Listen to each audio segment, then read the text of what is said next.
It is primary election day in over a dozen cities and villages around the Chicago area. To get us ready for results tonight, political reporter Chris Tye is live for us in the Sphere with a closer look at the races we will be watching. Chris. Marie, if you're at home saying, it's election day? Really? You aren't alone.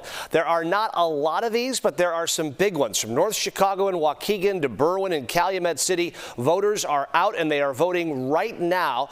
Of note, this does not involve the city of Chicago this cycle, but there are three big races that we are watching as the polls close in just a couple of hours. Up first, Dolton. It is a city of just about 16,000 or so voters that has made more political waves than a city that size typically does.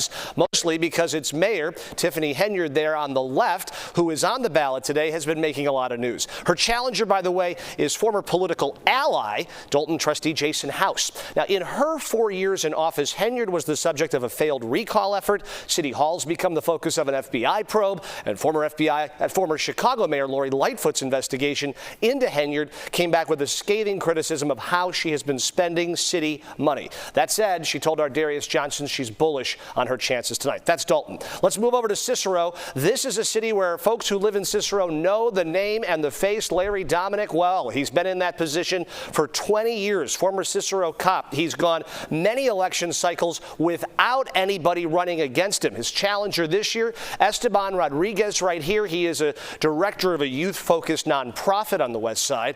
Immigration has become a major issue in Cicero. We'll be watching this one tonight. A little further west, the biggest city outside of Chicago in the whole state of Illinois is Aurora.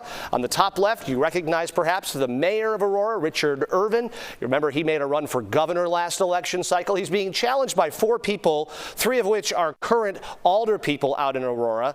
2017 is the last time that we saw an election here. Karina Garcia up there in the top center.